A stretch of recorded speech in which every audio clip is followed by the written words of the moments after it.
equipment.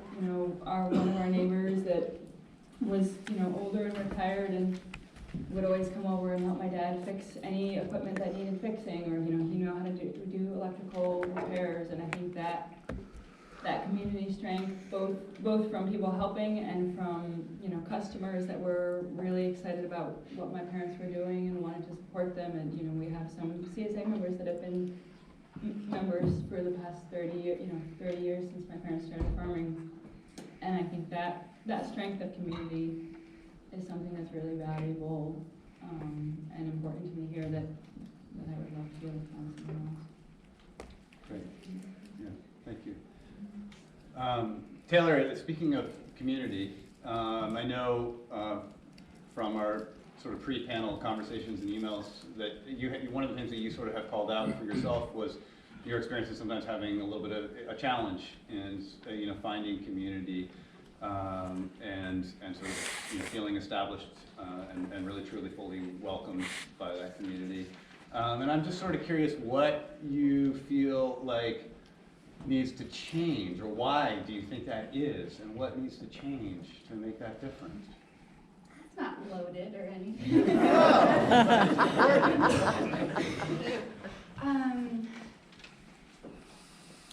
I think the hardest thing for me was that we were trying to start it. We moved here in April, and we're trying to start a farm in April, and also had jobs off the farm. We were living only 2 towns away from where Jake grew up, my husband, but didn't know anybody in our surrounding town. And there were, I was working in the local cafe as my off-farm job, and I would see this group of girls my age come in, and I was like, you are the only 5 people my age in this town, and I don't know how to make friends with you. And I don't know how you fix that. They're great friends now, but it took 5 or 6 years. I think what ended up being the switch for me was I'm part of the Vermont Young Farmers Coalition, which is a national group, and we glommed onto that because they were having monthly bonfires at the time, and we were like, that's our people, that's our community, that's how we make friends.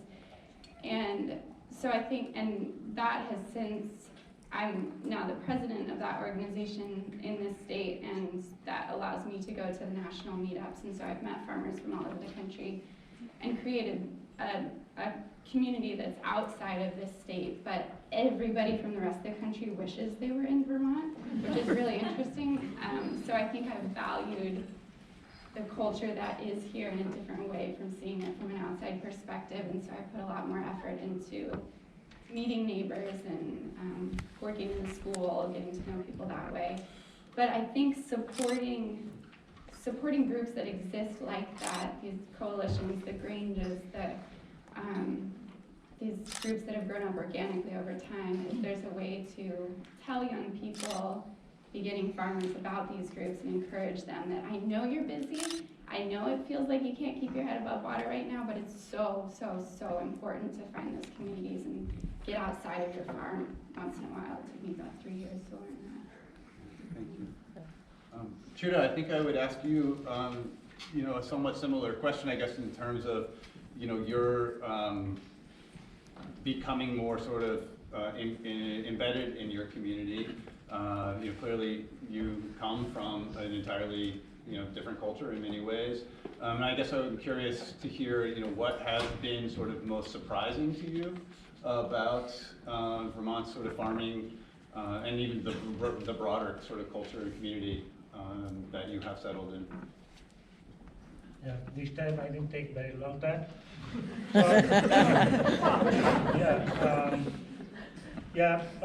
When I started we didn't know I only know especially from my community, but starting the goat farm and after 2 years, one of my friend is from the Africa, so he started raising chicken there, and the chicken and the goat, they a lot of the new American people, they used to come here to start buying goat and the chicken, and we saw a lot of different people, and we do have a lot of problem very beginning because it's hard to understand like the communication. It's hard to do the communication, but slowly the people they start like the knowing, and most of the time we can use like the with the understand with the sign also, like So, but right now a lot of people they engage with the mostly like community garden. We have 7 like community garden, and 60 different family they used to growing like the vegetable, like the food here, and in a broad way. So if we goes like way, there's a lot of like the opportunity to have a close like the relation, and they, knowing like a lot of different cultural, and hopefully like the world improve, I guess. Thank you. Paul, there's been a lot of conversation, and I think probably everyone in this room is aware of the challenges facing dairy in Vermont right now and nationally also. And I think a lot of that conversation is around what's visible. I remember the sort of iceberg, analogy about what we're losing sort of visibly. I'm curious though, I would love to hear you talk a little bit about what, as the dairy industry, continues to go through challenges, as we continue to lose farms, and the whole style of farming changes and response. What is invisible? What are we not seeing that we're losing from our culture? Well, two of the things are the regulations that are being cast upon us. Labor is another one, the immigration situation, because the local labor force for dairy farms is almost non-existent. Those who are in that labor force are the only ones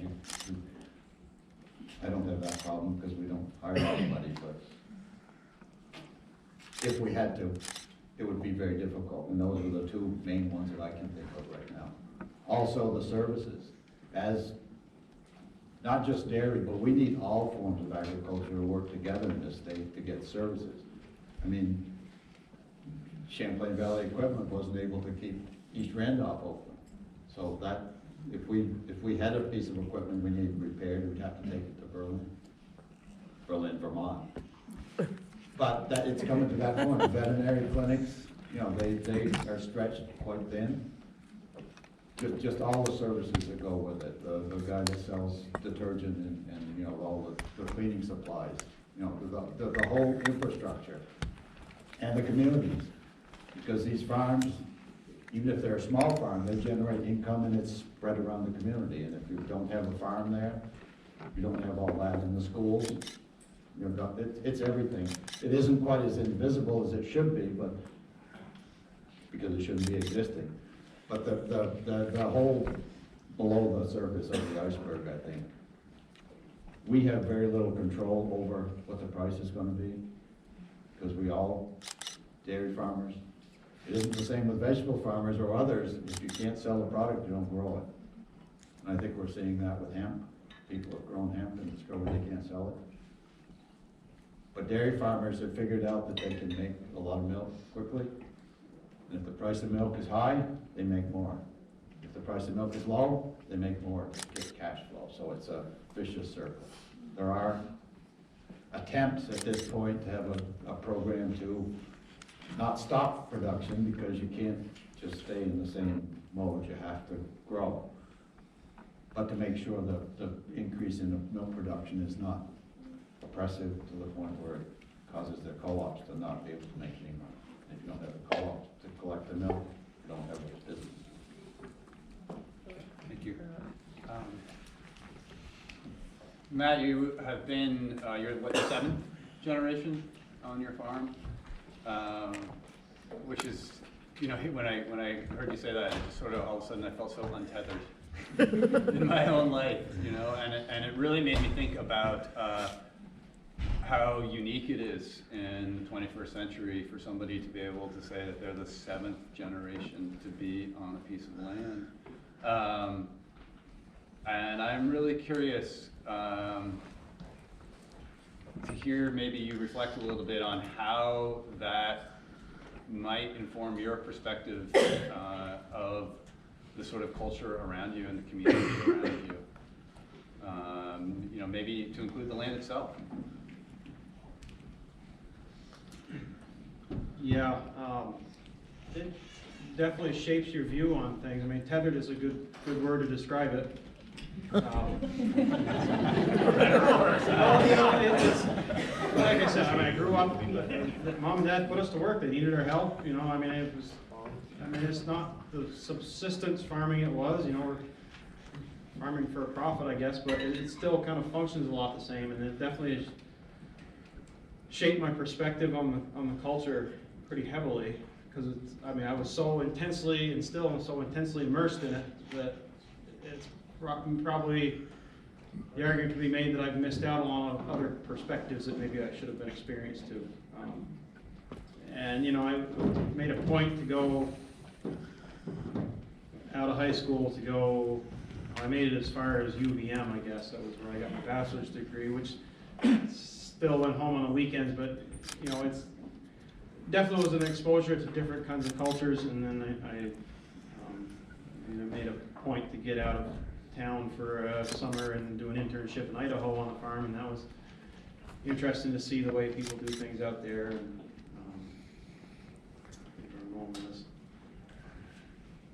but yeah, definitely, because I've been in the same place my whole life, and I know through the family history what it looked like before me.